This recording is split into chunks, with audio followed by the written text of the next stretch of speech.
Texas, when you tear parents and children apart, and when you run armored caravans through our streets, you cause fear and you cause panic.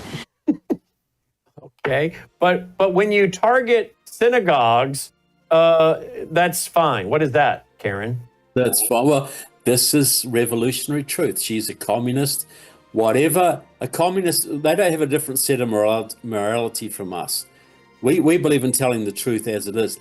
Revolutionary truth means saying whatever serves the revolution. So she is flat out lying. She is basically presided over an administration that has attracted maybe hundreds of thousands of illegals, including criminals and terrorists, into her city, and she is blaming the man trying to clean it out for causing the trouble.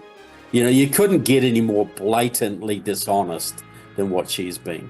Trevor Loudon, he'll be back tonight on Brennan House Live with the latest developments. TrevorLoudon.com in the meantime. Thank you, Trevor. Thanks, Brandon. Always a pleasure. Our website, worldviewfoundation.com, if you want to support us. Take care. You're watching Worldview 2, built on the 35 years of Worldview books, documentaries, research, high-profile interviews, and the radio and television broadcasts of Brennan House. Colonel Rob Maness has a lifelong record of providing dedicated service to this nation. Having worked his way up from the enlisted ranks to full colonel, he served our country for more than 32 years. He has served as a bomber squadron commander, bomb disposal technician, Joint Chiefs of Staff Operations Officer, assisted the National Security Team with the campaign plan for the global war on terrorism. He authored the first theater nuclear war plan and served as the Vice Commander of America's largest airborne intelligence wing. Colonel Rob Maness is a true American hero.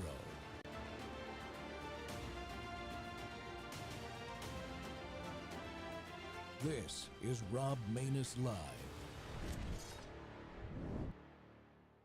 And, like I said many times, these elected officials or these non-government organizations, they can't cross the line either. I mean, we got people like, Hakeem Jeffries saying he's going to dox ICE employees, ICE agents out there with masks on. They're wearing masks to protect themselves and their families because they've been doxxed, their families been doxxed, their life's been threatened, their families have been threatened. I know myself, I had over 1,000 protesters at my house. I expect that as the borders are, but these men and women are putting their lives online every day. They arrested a lot of bad people yesterday and today. They arrested child sex offenders. They arrested people convicted of robbery. They arrested public safety, not only significant public safety threats, but national security threats. They arrested gang members. We're making Los Angeles safer. And Mayor Bass ought to be thanking us for making her city safer. And the term migrant, as Joe Concha rightfully said earlier, they're illegal aliens. There are illegal aliens in this country, and we welcome. We're the most giving country in the world. But these are illegal aliens who committed a crime by crossing this border illegally, then yet committed another crime. Again, yesterday's about a criminal investigation into money laundering, tax evasion, and some of the funds going to cartels in Mexico and Colombia that fund their operations of sending narcotics to this country, killing American people. This is about enforcing the law, and again, we're not going to apologize for doing it. We're stepping up. She says they're going to mobilize. Well, guess what? We're already ahead of the game. We're already mobilizing. We're going to bring National Guard in tonight. We're going to continue doing our job. We're going to push back on these people, and we're going to force the law. Tom, it's Lydia. Welcome back to More War Monday. The Rob Maness Show's live on Worldview Tube and our X Spaces simulcast. Well, wars within our borders, folks. Los Angeles Mayor Karen Bass, as you just heard, is letting rioters illegally block freeways in Los Angeles. Democrat politicians continue to wrongly allow and even encourage the massive violence in California. President Trump has correctly federalized the California National Guard because local and federal law enforcement units are, and I'll quote them here, overwhelmed by the numbers of violent rioters who are now using deadly weapons to attack officers. That's from the LA police chief just this morning. Unfortunately, the war within our borders isn't just elected officials rebelling in sanctuary states like California, but they carry their resistance activities into the Senate confirmation process and are obstructing many appointees who have fought for our country and been badly wounded in some cases and are desperately needed to lead President Trump's team to do things like reestablish America's strength, secure those borders completely, and take care of our veterans. Well, my guest today is Mark Lucas. He's the founder of a group that I just became aware of not long ago, Veteran Action. It is an activist group advocating for America First policies that strengthen national security and provide unwavering support for our veterans. Lucas served as an infantry officer in the Iowa Army National Guard and is a graduate of the U.S. Army Ranger School, which means he didn't eat a lot there, but worked hard. He was awarded the Combat Infantry Badge and Bronze Star Medal in Afghanistan during the deadliest year of Operation Enduring Freedom. That's saying something about his loyal service to this country.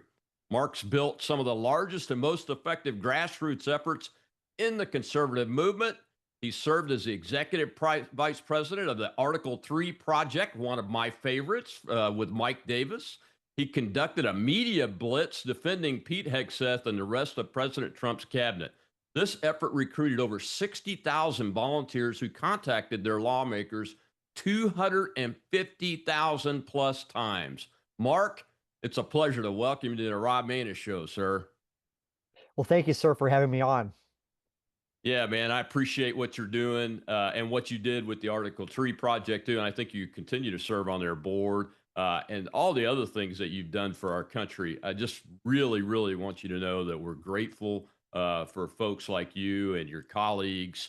As a matter of fact, I push your activism links every time I see them because I'm aligned with you guys in everything that I've seen. What do you think about this? You have three major areas in the Veterans Action Group, and what is it? Defense, veterans, and grassroots are your three main mission areas. So, in your defense mission area, like me, you guys have stepped up and said it's part of defense to secure our borders and stop this illegal alien invasion of the country. What do you think about what's going on out there right now? I mean, Tom Homan, I love that man. But he needs more help, I think. Yeah, so seeing those Los Angeles riots really brings home this point that we have to secure our border. And many of us that served overseas, we are just aghast of what's going on in a great city like Los Angeles. We have to defend our borders, and I believe that our border is not a political issue. Securing our border is not an immigration issue, it's a matter of our national security. I tell people I served as an infantry private, but also as an infantry platoon leader over in Afghanistan. If you ask an 18-year-old infantry soldier what's the top priority once you leave the wire, they will tell you it's to maintain 360-degree security. We have not maintained operational security for our borders, and now we're paying that price. In Los Angeles, we have these people that are activists.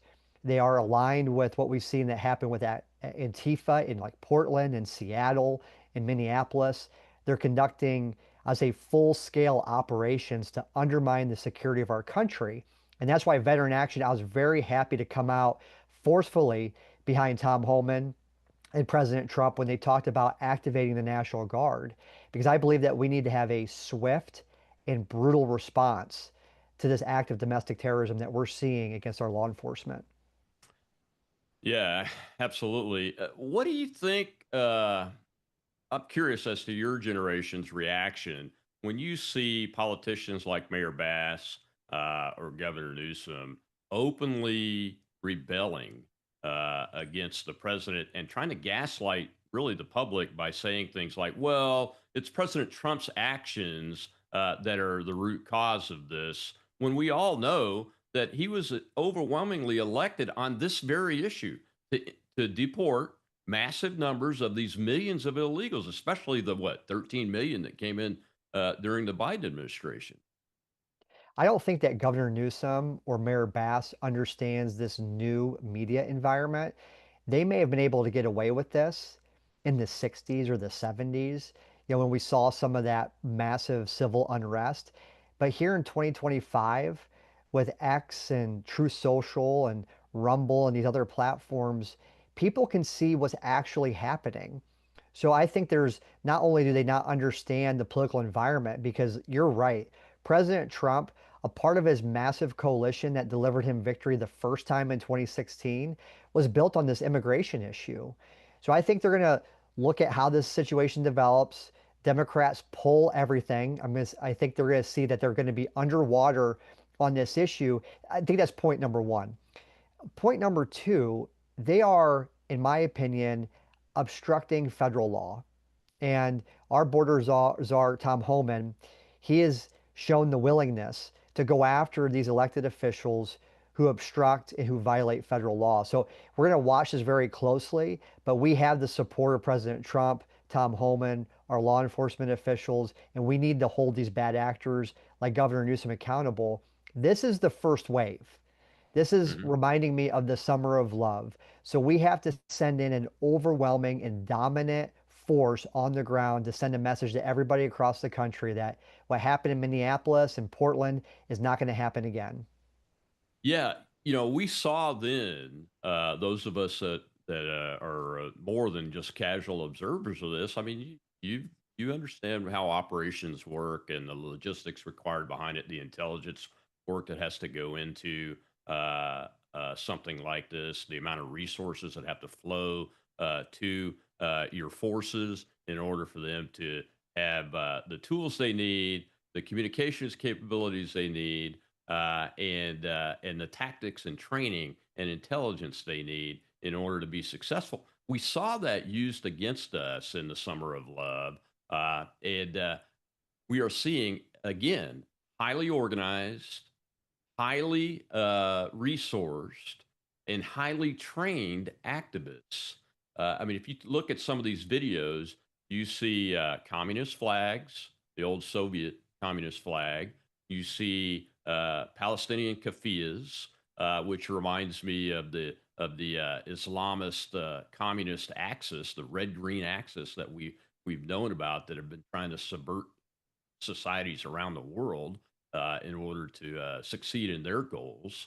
You see all those in the video, and you see these crowds doing specific tactics like dragging park benches across roads, throwing Molotov cocktails at abandoned police cars where they blocked freeways, actually attacking police officers now, from what I understand the chief said this morning. Uh, we've got to go beyond just arresting these people on the street, right? We're fighting an insurgency. And this reminds me of the counterinsurgency operations that we conducted in Afghanistan. I deployed in 2010 during the surge under General Petraeus, the author of the counterinsurgency manual for the United States military. And we've seen what Antifa and these leftist organizations have done across this country for the past decade, if not longer. And this is an insurgency that is planning to undermine the United States of America, our sovereignty. And you can see, like you mentioned about dragging park benches, they are employing the same tactics, techniques, and procedures that we have seen from the Antifa ground forces in places like Seattle and Portland, where they really refined their tactics and they deployed them nationwide during the summer of love. And we also had Joe Biden the last 4 years that provided them complete freedom of maneuver. The FBI, the military, or intelligence agencies, they weren't allowed to look into these organizations. However, they were directed to look at good traditional Catholics like myself in Virginia in the traditional Latin Mass community, but they have not been able to really do the work that's necessary. Not only do we have to respond tactically to Los Angeles, but just like in counterinsurgency, we have to look at the organizers. We have to look at the funding channels. We know who they are. We know the NGOs. We know the funders. The House Judiciary Committee, law enforcement, the intelligence agencies, they have to take the gloves off. And we have to finally go to work to completely dismantle this criminal enterprise. Yeah, as we look at the law enforcement piece of this, beyond just the tactical level, Mark, you just mentioned that the DOJ and the House Judiciary Committee, they've all got to take the gloves off here. Uh, what should people be demanding that see this and go, wait a minute, I voted for President Trump to do these mass deportations and send these people home because they're damaging our country. And you have governors and mayors, and until early this morning, the police chief of Los Angeles out here saying, "Oh, it's peaceful. This is all Donald Trump's fault." And they know that it's not just those tactical people on the ground that are doing this. They know the name of George Soros. They are familiar with the USAID scandal and the way funding has been flowed from Congress through agencies to NGOs to use taxpayer dollars to do things really that most Americans don't support. I mean, I think this is one of them. I suspect. We got to take a break here in a second, but when we come back, I want to talk a little bit about how can we help them know that they need to do this work for us as citizens and make those demands so that the work actually gets done instead of just more committee hearings or strongly worded letters and those kind of things. So, folks, we'll be right back on the Rob Maness Show. It's unfortunately More War Monday, and we're talking about our internal wars, both politically and what looks like a new kinetic part of one out in Los Angeles with these leftist activists that really are insurgents, what they are. We'll be right back with Mark Lucas.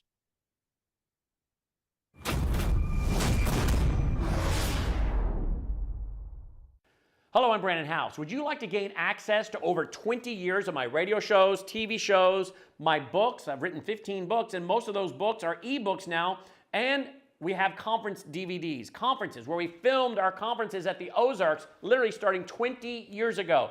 It's all available in our archived vault. All you have to do is go to worldviewtube.com/vault, worldviewtube.com/vault, and for a reasonable monthly fee, you gain access to over 20 years of Christian worldview programming, news, information, books, documentaries, and a powerful search engine.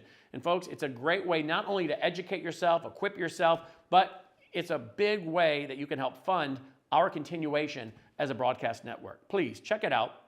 worldviewtube.com/vault, worldviewtube.com/vault, and help us continue pushing out a Christian worldview.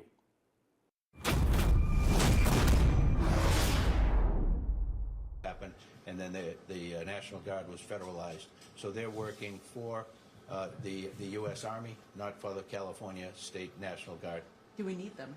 Do we need them? Well, looking at tonight, this thing has gotten out of control. I think before I could answer that, I'd have to know more about what their capabilities are, what their role is intended to be able to make that determination. But we have great cops in Southern California here that work together all the time. So we have tremendous capability here. To say that we would go to that right away, I'd say we wouldn't have been there yet. Looking at the violence tonight, I think we got to make a reassessment. Laurel, how has your department interacted with the National Guard, if at all, since they've been here? I'd say very little, other than we had a conference call this afternoon. There aren't a whole lot of soldiers in place at this time. They're still incoming. Welcome back to the Rob Maness Show. It's More War Monday, and we're talking about the war within our own borders with founder of Veterans Action, Mark Lucas, who's a combat experienced infantry officer, served in the Iowa National Guard and in Afghanistan at the height of the most fierce fighting in Operation Enduring Freedom. And Mark, the police chief there, Mr. McDonald, that was from late last night, our time, probably, I think, 8 p.m. Pacific, his time, where he's finally admitting that, hey, this is not peaceful. We are really overwhelmed. Instead of the initial show was up, we put out a statement. It's entirely peaceful in Los Angeles, et cetera, because facts tend to overwhelm propaganda at some point. Thank goodness. Unfortunately, people get hurt and potentially die in those types of situations. As you know, we've both experienced that type of thing before in our travels around the world and the different conflicts that we've served in. But this time, we see potentially more involvement than just the Marxist Antifa side that was involved heavily in the BLM riots, isn't the potential even higher for the addition of narco terrorists from terrorism capabilities from the cartels in this situation because of its physical proximity geographically to the border, but also because they have skin in this game now, don't they? Absolutely. It's not only just the narcos, it's also going to be China, Russia, Iran, anybody who wants to undermine the stability of the United States will jump onto this effort. And going back to your earlier question before the break, like what can we do to really change the politics of this for these politicians like Governor Newsom and Mayor Bass in Los Angeles? Well, number one, it took President Trump to take operational control of the California National Guard, which he did. That's the first step.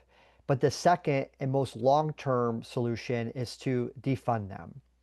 If you want this to stop, you take away the money from California, you take away the money from Los Angeles, and President Trump and his team can look at ways to defund California until Governor Newsom and Mayor Bass does their job. President Trump does not want to have to deal with this. He's got China, he's got Russia and Ukraine, he's got tariffs. All we expect is for local leaders to prioritize their citizens, but they haven't done that. So now we're going to jump in and we're going to do that. But President Trump also understands the long-term implications, that this is going to set a precedent. And this summer could turn into a very brutal and deadly summer if we don't take action right now. Yeah, I mean, we're already hearing rumint that Antifa is organizing late for later today direct action up in San Francisco. And you mentioned China. I'm glad you brought that up. In addition to the cartels in California, especially, China has tens of thousands of people that are military age, most of them males, that are on the ground inside the United States. Some estimates put the border crossings under the Biden administration of Chinese military age males upwards of 100,000 people. We know that they've always had a really large and resourceful presence throughout California, but especially in the San Francisco area. And we know that we've caught their operatives taking videos of Vandenberg Air Force Base, where we launch our intercontinental ballistic missile systems for testing and those kind of things. And we've caught them videotaping our ports too, where our U.S. Navy vessels are anchored and work out of. What do you think needs to happen on the direct Defense Department side from that perspective as we do this mixture? Like you said, the president took operational control of the California National Guard, which is well within the Insurrection Act and the constitutional powers of the U.S. president. But as we start to see this mixture of foreign actors like this that are on the intelligence and military side of that adversary, specifically the Chinese communists, what should the Defense Department's actions look like outside of the California National Guard down in the Los Angeles? We need to change our approach. We need to take the gloves off and treat this like an insurgency.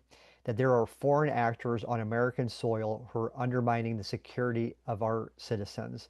So therefore, forget political optics. We have seen that the masks have come off from the left, from people like Hakeem Jeffries and Governor Newsom.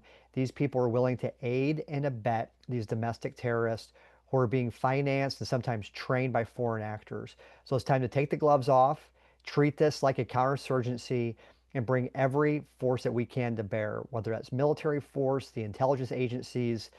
We have to rip off this Band-Aid. We have allowed this to happen for years. And everybody in Washington knows the actors that are behind it. They're just afraid to bring in the people like George Soros within his criminal enterprise, his NGO and nonprofit network. We've known what's going on at USAID for a long time. Mhm. It's time for really our elected officials in Washington to keep up with the intensity of President Trump. What I've seen so far in Trump's now over 100 days in office, he has worked 18-hour days, 7 days a week. He has brought an energy that we haven't seen in the Oval Office for a long time, if ever. All I'm asking for is congressional Republicans to keep up with them. So as we're trying to take out these domestic terrorists in Los Angeles, as we're trying to confirm great nominees, as we're trying to pass the big, beautiful bill, all I ask for congressional Republicans is just try to keep up. That's all we need. President Trump has a historic mandate. He won every swing state. He won the popular vote. The American people support his agenda of securing the border. They support his agenda like no taxes on tips, his nominees. They'll support his judges that he puts forward coming in the future. So congressional Republicans just try to keep up with President Trump. Yeah, it's very well put, my friend. Very well put. One of the things that Secretary Hegseth did, I think last night or yesterday morning, was publicly say he has put the U.S. Marine Corps at the base, Camp Pendleton. They're on high alert, preparing them to support. You know, when the National Guard was called out in 1992 in the riots there, they had a specific mission set that was successful. There was minimal loss of life, but there was some loss of life. But there was never a discussion about using active duty forces like the Marine Corps out of the Southern California active duty base. What would you say that their mission is likely to be if they end up having to be used in this operation? Shock and awe. That's the Marine Corps. You know, when you say you're sending in the Marines, typically that's the President of the United States saying that on a international level, and people respond. There is fear that is evoked when one of our nation's leaders says we're sending in the Marines. And Pete Hegseth put everybody on notice that yes, the National Guard is coming in tonight, but the Marines are warming up in the bullpen. And I can tell you one thing about the National Guard. After 9/11, we became an operational force. So this is a different National Guard than people saw in the early 90s. After 9/11, we were put on so many different combat deployments. My unit was an infantry unit. We were actual battle space owners in Afghanistan and Regional Command East, one of the most kinetic parts of the country. So this National Guard is different, and they have a killer instinct. And I can tell you, we had these things called NGRF, which is the National Guard Reaction Force, and we would rotate different units to fulfill that mission on an annual basis. And I can tell you that these guys don't want to see the National Guard come in either. It's not like the 1990s or 1980s where they're just filling sandbags. These are war fighters. These are guys with true combat experience. And they are also from their home state of California. So they care about their community. They care about Los Angeles. They want to do what's right. And when they see these people destroying property, and when they see these people punching law enforcement officials like the LAPD, they're going to come in, they're going to be the cavalry, and President Trump and Pete Hegseth is going to restore order. So once the order's restored, that's a good point, though. I'm glad you pointed that out. It is a totally different National Guard. I spent many hours flying close air support missions in RC East in support of the ground forces there. So I understand exactly what you're saying. So once peace is restored, what do you see? How will a counterinsurgency effort look moving forward here? Because I think this is something that's very different than what we have seen in the 20th and early 21st century in use of U.S. military forces. I fully support it, have long thought that we need to engage in this type of activity, especially with the cartels, but with this large mass of Chinese military age males now available as resources to the left here, I think it's got to be even more rigorous in that regard and go into a full blown counterinsurgency effort. What would that look like in Southern California? Well, I know that the intelligence agencies know a lot of these Antifa operators. They personally have done the work of mapping out their networks and the key individuals and the funding sources. There's a lot of low-hanging fruit to reestablish control, and it starts with treating Antifa as what they are, a domestic terrorist organization, and conducting a counterinsurgency operation where we're rolling people up, we're throwing them in prison, we're looking at their networks, their funders, their supporters, their friends and family. We're looking at the nonprofits and the NGOs that are funding them, and there will be a systemic law enforcement and intelligence operation to completely dismantle this enterprise because they're not going away. They've been around for a long time. They're playing the long game, and they're going to wait out or attempt to wait out President Trump. And I could see that if there's this strong and forceful response and order is restored, that they're going to kind of hunker down and just play it safe and evaluate, just like our enemies in Afghanistan. They would test out their TTPs, and if they saw a hard target, which means a unit that responds with an overwhelming amount of force, they're going to wait to fight another day, or they're going to move north or south of that position and fight a weaker unit. So we have to understand that even though President Trump will most likely restore order in California quickly, this counterinsurgency operation cannot stop. We have to see it to the end, and we've got to completely destroy Antifa. Yeah, and when you look at Green Beret type operations, foreign internal defense is what we used to call it. I've heard some folks from that background call this domestic internal defense operation need to start taking place too, in conjunction with this counterinsurgency, so that our communities can protect themselves. So we got to take another break, Mark. When we come back, though, I want to move this to the Washington D.C. swamp discussion and the political. We'll see a little clip that you actually posted about my friend Matt Lohmeyer, and talk about the appointees and what's going on in D.C. with what I see as some obstructionism from Republicans against our nominees. We'll be right back with Mark Lucas of Veterans Action.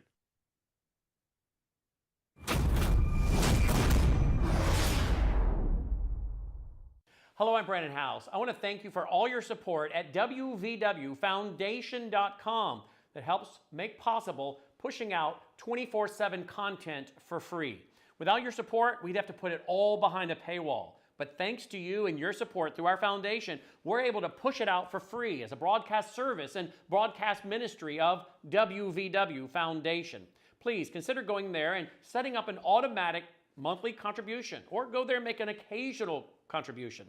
If you prefer to support us through the mail, you'll find our mailing address there at wvwfoundation.com. You can also call and make your contribution over the phone by calling 901-825-0652. That's 901-825-0652. Again, all these details are available at wvwfoundation.com.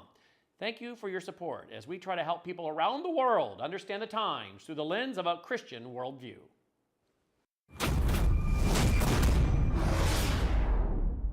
President Trump has nominated fighter pilot and Space Force Commander Matt Lohmeyer as Undersecretary of the Air Force. He finished top of his class at 4 different Air Force schools and holds 2 masters. Fired by Biden for challenging DEI, Trump is now putting him back where he belongs. Not going to do better than him. Tell your senators. Confirm Matt Lohmeyer. Welcome back to the Rob Maness Show. It's More War Monday. We're talking about the war inside the borders this time. And my guest today is the founder of Veterans Action, Mark Lucas, who's also a combat experienced infantry officer in the Iowa National Guard, and fought in Operation Enduring Freedom, and has a full understanding of counterinsurgency operations and those kind of things, but also has a good understanding of the political operations that are going on right now. And that video was from his group, because we're trying to get Matt Lohmeyer's confirmation vote to occur, and it's being slow rolled, if not absolutely obstructed right now. And then Mark, if you go back to that little clip where the president's on stage with Matt, there's a guy off to the left as you're looking at the video, and that's a guy named Rob Maness that was sitting on that stage with Matt when he was talking to the president. And afterwards, I got to speak to the president. I said, "Sir, he doesn't need to be a task force guy. He needs to be your Secretary of the Air Force." So we got really close, and I think he's going to be fantastic at that. But we got to get him out of the confirmation process so he can go to work. You're absolutely right. And Matt Lohmeyer is an incredible nominee to be our next Undersecretary of the Air Force. You saw that video where President Trump promised him a job in his administration, because Matt was courageous enough to stand up to the just insanity of DEI and this Marxist infiltration in the Pentagon. But he's more than just that. He was an experienced fighter pilot who flew the F-15 aircraft in Okinawa, so he's got Pacific theater experience. He speaks Mandarin. He was also a part of a military exchange program with the Chinese military, which no longer exists. He was a Space Force commander. He's a graduate of the Air Force Academy. He's got 2 different master's degrees in military studies from the most elite school in the Defense Department. So he's got these academic credentials, this leadership that he's demonstrated, but also the courage under fire where he lost his command for doing what was right in the face of DEI. So we're just asking the United States Senate to work 5 days a week to confirm President Trump's nominees. Is not that hard. We in the real world in America, we work 5 days a week, and they've just maintained this lazy Senate schedule where they'll show up on Monday night and leave by noon on Thursday. I just had Rachel Bovard on the Veteran Action Update Brief. She worked inside the United States Senate. She knows all about their scheduling, and her and I are putting this pressure on the Majority Leader Thune to say, hey, let's work 5 days a week. Let's expedite the confirmation of President Trump's nominees. They did a great job on his cabinet. They're able to successfully confirm every single one of Trump's cabinet picks. And I helped with Pete Hegseth and Kash Patel and RFK Jr., many of those. But now we have to get people like Matt Lohmeyer in as Air Force Undersecretary and Sam Brown as the Undersecretary of the VA for Memorial Services. There's a lot of good people that we need to get confirmed and staff up. Now, I use the word obstructionism. What did Rachel say? Is it really just the machinery, though, Mark, or is there some political nefarious purpose behind slow rolling these? Because you have a lot of folks out there. I talk to many of them every day that want to go to work in this administration. They've submitted their names. They're very loyal to the policies. They supported Pete, for instance, and those kind of things. And as outsiders looking at the process, they see something besides just the slow machinery of the political bureaucracy, and that something else is going on here. Because the secretary levels are filled now. I think we've got them all in. But even like you said, Matt's the undersecretary of the Air Force. Even at that level and below, if we don't get folks in, 2 or 3 levels below that very quickly, the whole part of the machinery that's establishing peace through strength that's on its way right now will start to slowly come apart because of the resistors that we know are in the bureaucracy. What do you say to folks like that? I don't believe that Leader Thune and Republicans in the Senate are obstructing. I think they're just taking their foot off the gas a little bit. And with politicians, we just have to keep the grassroots pressure on, or they're going to go back to their old habits. And we cannot go back to the status quo, lazy Senate schedule. We as grassroots voters all across America heard from President Trump and all these politicians that this was the most consequential election of our lifetime, that we had so much work to do to be able to fix the problems that President Joe Biden created for our country. And so we just expect them to go back and match the intensity of President Trump. And that's why Veteran Action, we're putting this pressure on, this grassroots pressure. We just started our organization 2 months ago. We've already recruited 1,000 volunteers who have contacted the lawmakers over 4,000 times. And we're just sending a very strong message that you need to confirm Matt Lohmeyer and Sam Brown. You need to work 5 days a week. We live in one of the most volatile times in modern world history, and we have to have our elected officials go to work and fix these problems, because before you know it, the midterms will be here, and I wouldn't count on Republicans holding the House. So we have a few short years to implement President Trump's agenda, which the American people supported overwhelmingly. Yeah, absolutely. You haven't mentioned him. I'm glad you brought up Sam Brown. I mean, he's in Veterans Affairs and on the memorial side. and I think it's going to be fantastic there. I've met him too, and who's the other gentleman? Hung Cao, who was a Senate candidate in Virginia, I think has been nominated. Was it Undersecretary of the Navy? Is that correct? Yes, sir. And with Or, Sam Brown, he is just such an incredible nominee. He was wounded in a roadside bomb in Afghanistan where over 30% of his body was burned. He had to undergo 30 surgeries at least to recover from that. He received a Purple Heart, a Bronze Star. He's an Airborne Ranger qualified infantry officer. He was a West Point graduate. I mean, he is the creme de la creme. And he was a U.S. Senate candidate in Nevada. People out west love him. But you wouldn't believe this. Senator Gallego, a veteran, and Blumenthal, they both obstructed to the unanimous consent for him. So they're trying to obstruct his nomination, which is just unbelievable because you just look at Sam and everything that he's done for this country. Nobody's going to serve veterans better than Captain Sam Brown. yeah, I mean, look, his wife and family understand the issues. They're fully supportive of him. What is the problem with Gallego and those guys? Is it because he ran for U.S. Senate in Nevada?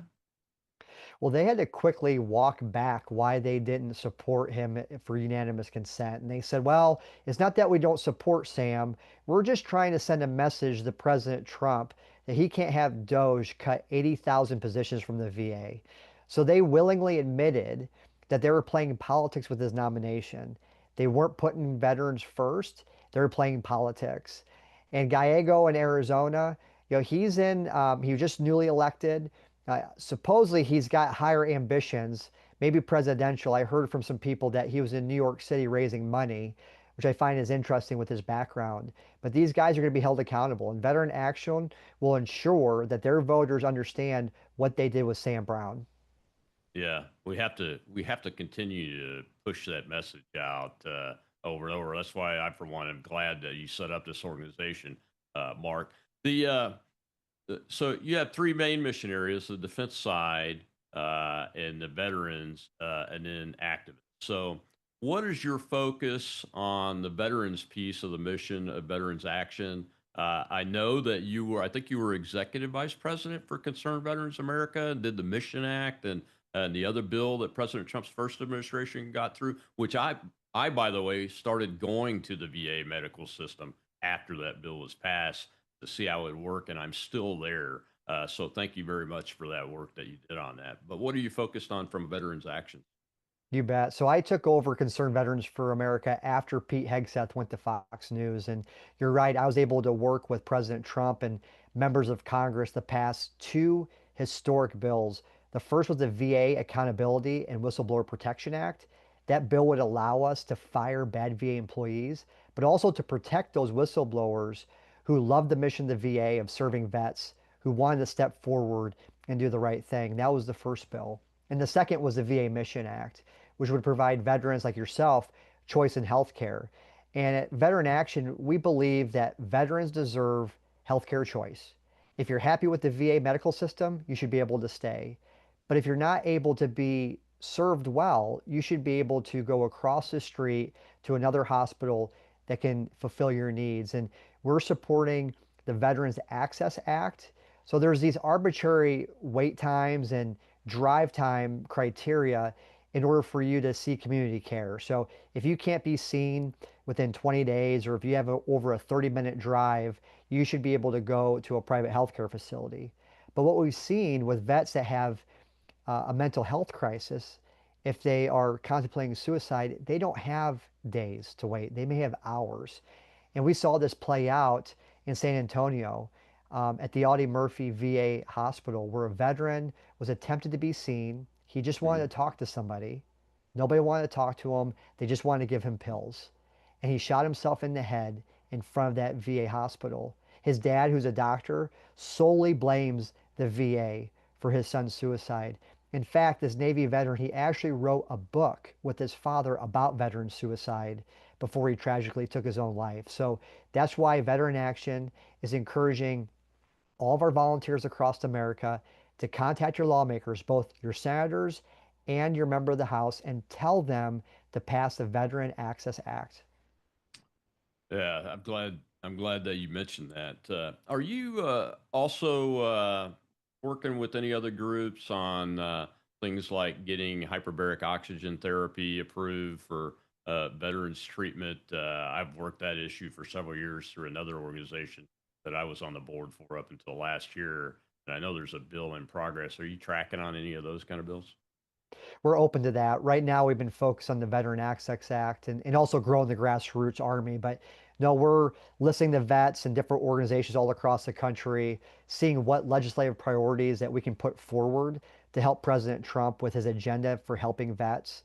I remember seeing President Trump in 2016. He campaigned all across the country on a 10-point plan to help our nation's veterans. So he takes this issue very seriously. And to talk about the grassroots, we have to build the Army.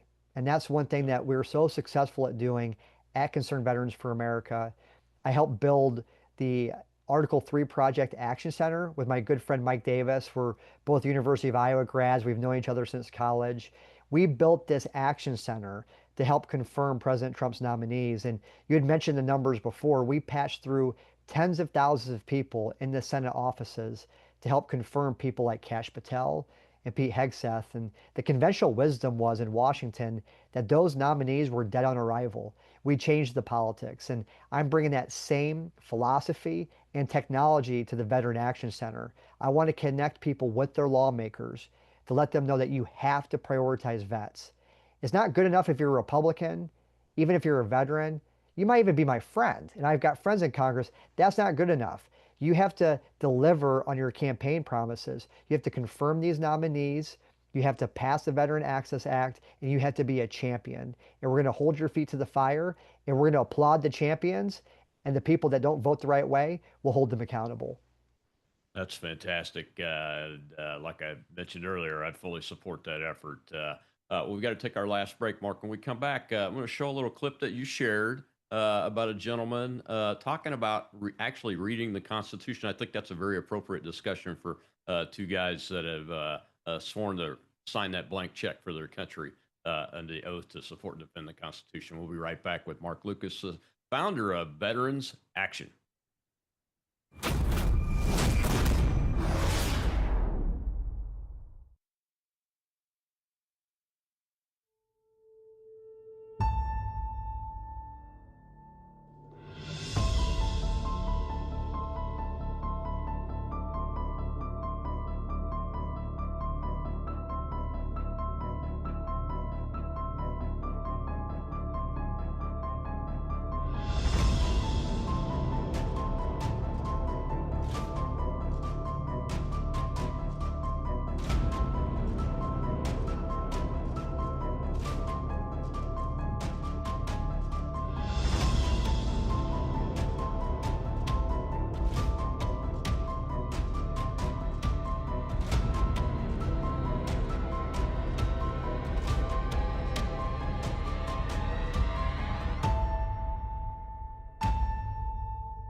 Anything else you got in there? Any like runes that you cast to make critical company decisions? I keep a copy of the Constitution in my bag. Okay. Tell me more. It's the law, so it's a good reminder. Don't break the law again. Don't break the law again. No, seriously, what is what I mean, I understand it's the law, but yeah. Most people also don't want to inadvertently or purposefully break the law, but they don't carry a copy of the Constitution. Yeah. So what does that serve, in your life? It's surprising. It takes like 2 hours to read it. Mm-hmm. It's a really short document, and it is surprising how often it ends up coming up in a discussion or a debate. Like one recently related to the election, somebody was saying the Electoral College is unconstitutional. I said, no, it's in the Constitution. It's Article 2, Section 1. They're like, no, it's not. It's like, I have a Constitution right here. And they're like, okay, fine. Yeah. It's literally in the Constitution. It's definitely constitutional. Like, okay, well, it shouldn't be constitutional. It's like, fair enough. Yeah. But like, it's definitely constitutional. All right. How long have you had the Constitution in your bag? Several years. Yeah. Now, is it just for smacking down people who are speaking mistruths in debates, or sometimes I reread it? It is a fascinating book, if you want to call it that, on organizational design. For all of its flaws, the United States is the longest standing republic in the world. And so when you think about that from a historic lens, a lot of the things that people who started the country did were very thoughtful and interesting. And so all these ideas around checks and balances, some of it relates to company building, and some of it can be used as an example of what is not relevant from company building. So for example, when you're building a country, you cannot make assumptions about the positive intent of the other people in the country. So you have to create structures to manage when there are bad actors. Mm-hmm. When you're in a company, you can just fire those people. It's super easy. And so you don't need to create those same mechanisms. Welcome back to the Rob Maness Show, and we're talking on More War Monday about wars within our own borders. And that little clip there was very interesting because, I carry my copy of the Constitution and the Declaration of Independence myself, and my guest today is the guy that shared that clip on X, Mark Lucas, who's a former infantry officer of the Iowa National Guard, combat experience in Operation Enduring Freedom, founder of Veteran Action, has worked at the highest levels on the Article 3 project, has led Concerned Veterans of America, and done all kinds of things for this country, including pushing legislation that's going to do nothing but help America's veterans and their families even more than what we already have. And we appreciate that, Mark. But, I get my copy signed by people. Mike Lee, the senator from Utah, he gave me an oral quiz the first time I met with him on all the powers in Article 1, Section 8. So I made him sign it and everything. And I just met Mark Meckler of the Convention of States Project a few weeks ago and had him sign Article 5 for me. So, but the clip was very good. Thank you for sharing that. Who is that gentleman? So Sam Korkos is a tech executive, and I've been a longtime fan of the Tim Ferriss podcast, the Tim Ferriss Show. Tim is an incredible business guy, great author, but I always respect the guests that he brings on. And this was, I believe, last summer. So it was before the election. And Sam is a very organized individual. And he was walking through the way he kind of plans things, how he runs his company. And then all of a sudden he said that he carries a copy of the Constitution in his backpack. And I was blown away. I was just very impressed and happy to hear that there are tech executives in this country who respect and love the Constitution. He talked about rereading it. And fast forward a few months later, I see Sam on Fox News as a member of Doge talking about the IRS. And I was just so happy to see that the Treasury Secretary, Scott Bessent, brought on Sam to help him. And now he is, I believe, the Chief Information Officer for Treasury. So it's nice to see that we have these people with incredible technology credentials who love the Constitution, respect our nation's founders, are helping reform the government. And I posted that clip and I made a joke that before Sam can go back to the private sector, we need him to make a pit stop at the Department of Defense because we've failed 7 consecutive audits. It'd be nice to have a guy like Sam who loves our Constitution, has great business sense to come in and help us pass an audit.